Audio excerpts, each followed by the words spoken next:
Hey everybody, Old Iron Will here. Gonna give you a quick update on my 3 horsepower Olds project here.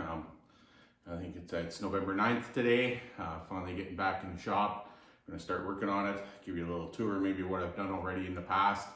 I know there's been no videos or anything done of it before, but kind of go through it, show you what I've worked on already. Kind of remind myself maybe what I've done and where I need to go next. So anyways, I'll maybe give you a quick tour of the engine here and we'll see what's going to happen. I'll start showing you some of the work as I progress through this project now. So, hey everybody, so here's the 3 horsepower Olds.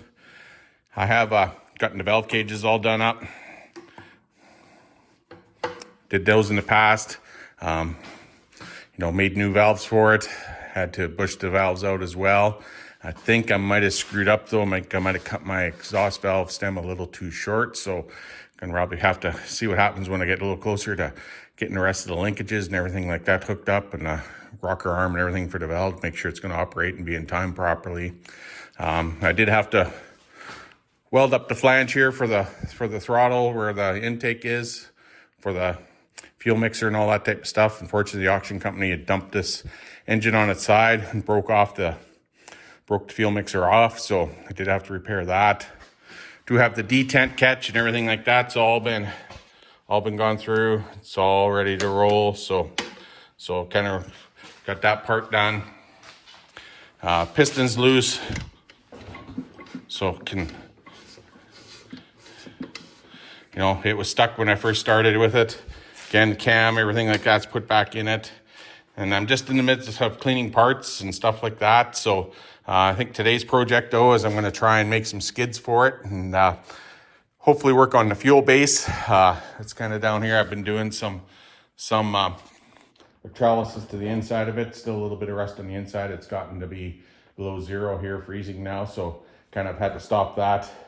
So I'll work on cleaning that soap scum up off of the outside and cut a few skids and maybe see if I can get the rest of that tank cleaned up. And then maybe put a fuel tank liner on the inside of it, paint it with that. Did get some carriage head bolts and stuff for mounting the skid. I'll throw them in some muriatic acid and knock off the nickel plating so they kind of look like plain steel, so they don't look out of place on the engine. And but with that, I think I'll just like I say, I'll cut the skids next, and I like to burn my wood when I'm doing them and then kind of oil them up and stuff like that. Try to make them look a little older than what they normally are. So that, I think I'll get back to work here and maybe throw the camera up on a tripod and let you guys kind of watch what's happening, and we'll continue to update this engine as I move forward.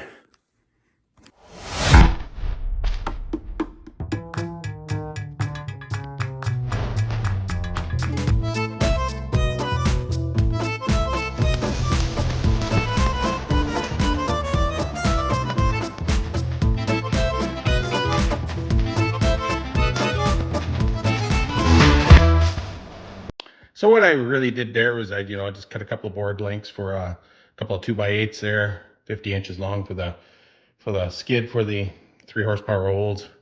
Took the torch and just kind of charred the wood up a little bit. Give it maybe a bit more of an antique looking look. Just make it look a little rougher. Now what I'll do is I'll go get some used motor oil. I'll coat that on there and let it soak in, and should give it more of an antique look older, look better than the new boards anyways. So, and you know what, it's pretty cheap to do. Used motor oil don't cost me much, so and I kind of like the look of it. So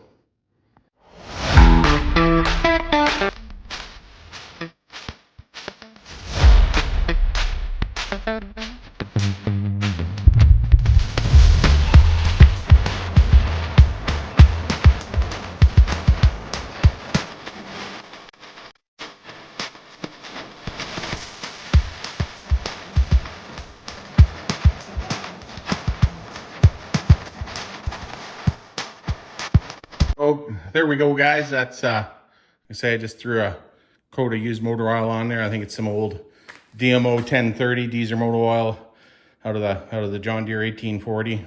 I kind of my chore tractor around here with the front end loader that I do lots of lifting with, and just changed oil on it not that long ago. So it's a little wet in some places, but that'll soak in, right?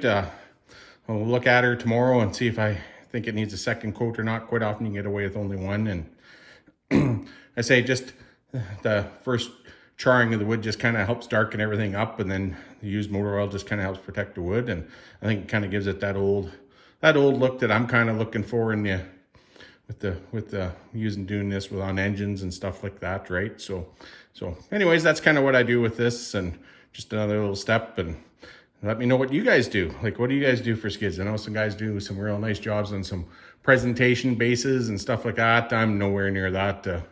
I don't know if my patience and woodworking skills are good enough to do quite as fancy a job as everybody else, but I'm happy with this. It works good, and I think it looks good, and especially when you're not restoring the engine, just doing well, I am restoring the engine, but not doing a cosmetic restoration, right? It's just a mechanical restoration and leaving the original Pandina. I think this works well. So guys, here's the hardware to mount the base to the skids. As you know, you can see it's all nickel plated right now. So I'm going to throw that in some muriatic acid, knock that nickel plating off.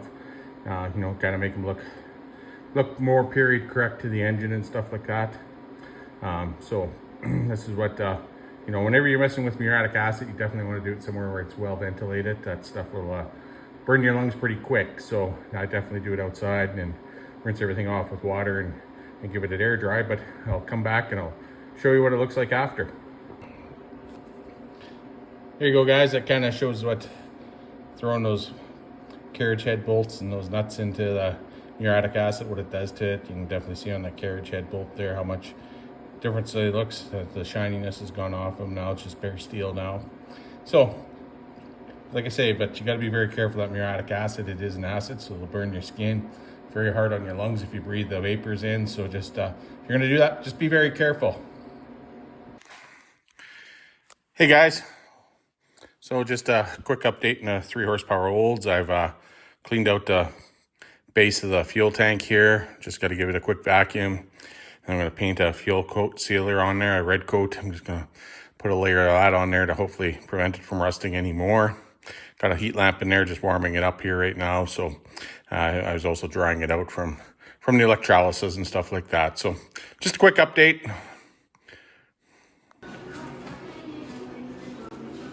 There we go, guys. It's all coated right now. So just got to let the red coat seal here for a while, cure for a while, and then we'll start building the engine up from there, getting the crankcase and everything, all that bolted on there. So that'll be the next step. Well, not much of an update, folks. I just bolted it to the skids and stuff like that. You can kind of see what they look like now. Oiled up and drying up now. Did bolt it down. Carriage head bolts I had were a little too long, so I'll need to trim them up. Make them look a little, so they don't look so out of place. And probably in the spring when I get it all done, I'll take some water and wash off the last of that soap scum and stuff like that that's on there. That's what that's from when I was doing electrolysis, whatever ran over the top of the hopper. So overall, it's coming. Next is to get everything bolted on top and start building the engine up from the bottom here. So talk to you later.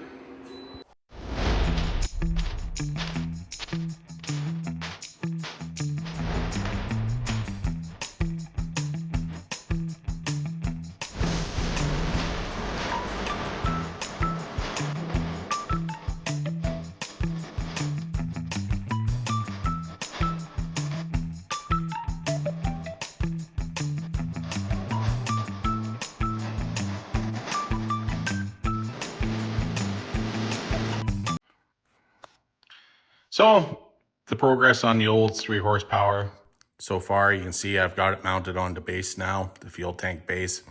I did throw some gasket maker between the base and the fuel tank just to seal it up. Don't know if I need it or not. Like I say, and I did seal the inside of that cast iron tank. So you know, all the little stuff here has been looked after. It's ready to go. So you know, it's really the big challenge for me right now is going to be on these fuel mixers. So the one on the left is a reproduction one that I bought a number of years ago.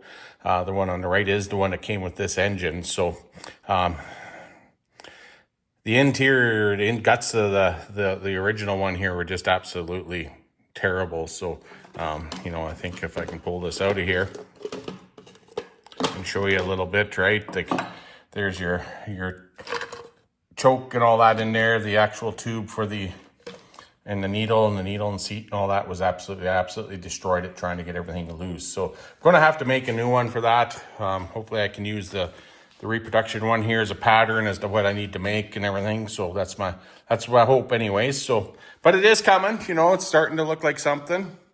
You know, like I say, I've always liked the looks of these old engines with that exaggerated funnel hopper top on them. I did pull in the flywheels.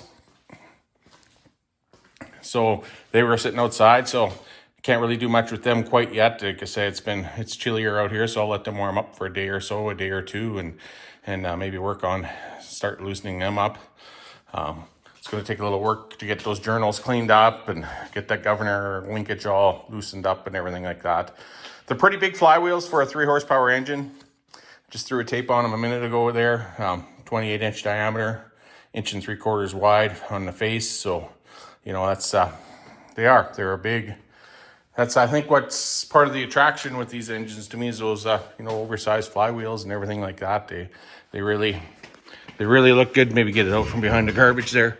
I'm gonna have to work on trying to get this handle out. It's definitely stuck great. So, but you know, all in time, great. So, but I am making some progress, so it's coming. Stay tuned. Cheers for now.